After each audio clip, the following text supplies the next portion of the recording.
What's going on, everybody? My name is Drake Law. I am the owner and founder of Ground Zero Online Training, and I am the creator of the Hip and Spine Foundations program. Today I'm getting on here to dive into how to improve your hip flexibility so that we can fix our hips and squat deeper. This is going to be the first of a series of videos where I show you how to improve your squat flexibility. Some things that you might get out of this video is improving range of motion to achieve a deeper squat, while also avoiding some issues like excessive knee valgus and butt wink in our squat. The first place that I'd like you all to start is by recording yourself performing a simple bodyweight squat. This can be a really valuable starting point to see where some of our limitations might be in our squat motion. A couple common cues that you might have heard of when performing a squat might not actually translate to the depth that we're trying to achieve here and could actually be doing more harm than good.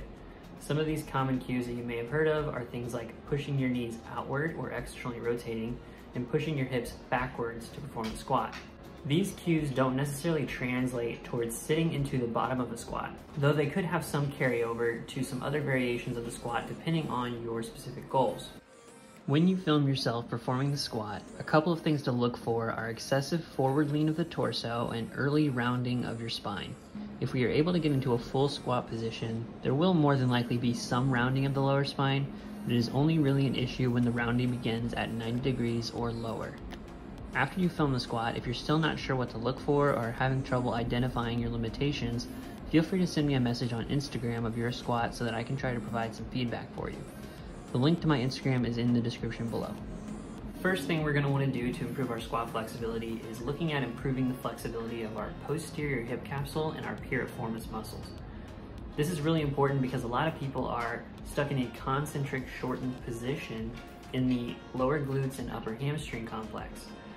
This happens because a large majority of people are stuck in anterior pelvic tilt, or they have their center of gravity pushed forward in front of their body. This causes the glutes and the upper hamstrings to contract and shorten to try to keep us in a more neutral position. One way we can improve this range of motion is with an exercise called the single leg good morning. This is an exercise that can be really valuable for lengthening through that hamstring and lower glute, while also reinforcing proper upright positioning for our squat. To perform this exercise, all you're going to need is a dumbbell. You're going to stagger your stance one foot in front of the other. The front leg is going to keep straight while the back knee bends. A couple of cues I like to think about through this exercise is pushing my hips backwards and reaching for my ankle of the front foot with the dumbbell. Really trying to keep a neutral spine here, not trying to overextend and not trying to round, like I said, to reinforce that squat positioning. Second thing that we're going to look at to improving our squat flexibility is our internal rotation of our hips. So when we squat, we actually move between external to internal and back into external rotation. This happens at about 90 degrees when we hit about parallel. That's when our hips are going to be forced to use more internal rotation to achieve any further depth. A good exercise to help us start improving our internal rotation is the internal rotation isometric exercise. So for this, you're going to want a small object. I use a yoga block here to push between your knees. You're going to keep constant pressure with the knees into the object using your adductors. And then you're going to rotate the foot outward, just like you're seeing here, to force some internal rotation on each side. You're going to do this for a static hold, trying to increase gradually over a period of time. The third way that we can start to improve our squat flexibility is by improving our hip flexion. Hip flexion is when our leg moves up towards our chest, or we raise our leg up as if we were walking, running, or doing any kind of jogging. So specifically, we would like to strengthen this in a more abducted position, which means our legs away from the midline of our body. So we don't want our legs straight out in front of us when we do hip flexion exercises. We want a slight bit of abduction to replicate more of the bottom of the squat, and we'll have to externally rotate. A great way we can start to improve our hip flexion relative to the bottom of the squat is the straddle lift-off exercise. So for this, you're going to get set up in a pancake position here. I like to use a yoga block and put it on the inside of my leg to start. And what I'm trying to do is just lift that leg off of the floor and over the block. This will kind of help open up some of that soft tissue around the hip joint that is going to be required for some deep hip flexion, while also being able to work out any imbalances between sides here since it's performed unilaterally.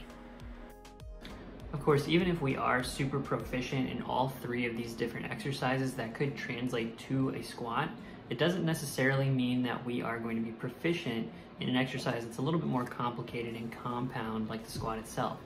So nothing's really going to translate as much as actually learning how to squat properly.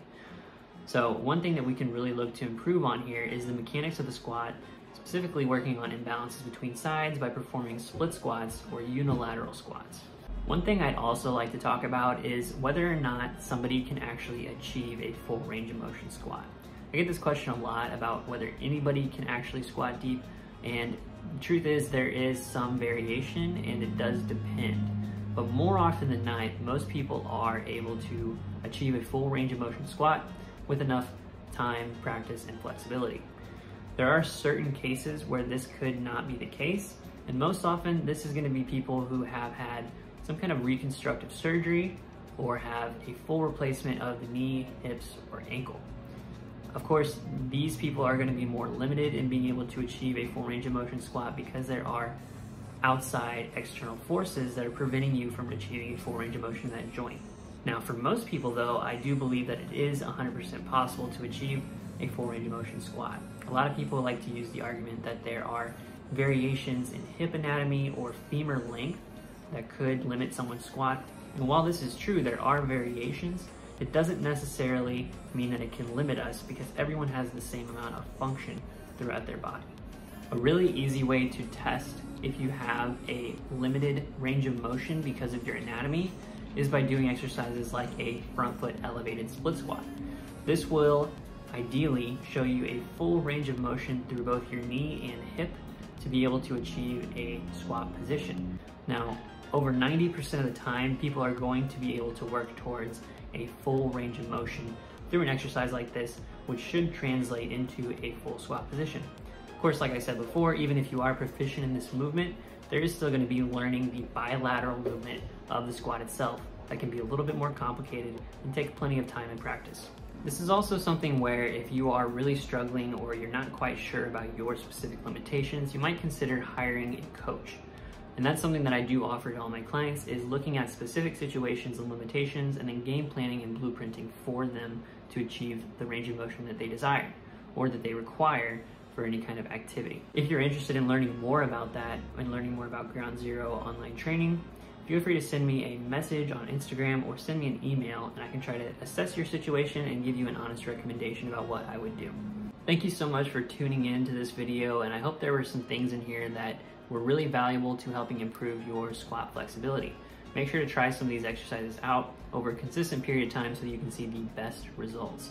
If you or someone you know might also benefit from other strength and flexibility tips, make sure to give me a follow and some likes on Instagram. That is the platform that I'm on the most, so if you want to try to reach out to me or message me or ask questions, that is probably where you're going to get the quickest response time, is through my Instagram. Again, the link for that is in the bio below. I try to give away a ton of free content for those of you who can't afford training or who are still on the fence about it. So any kind of support you can give is very much appreciated. Make sure to subscribe and like the video, as well as send it to anybody who could also benefit or is trying to learn how to squat deeper and improve their flexibility. Until next time, I will see you all later.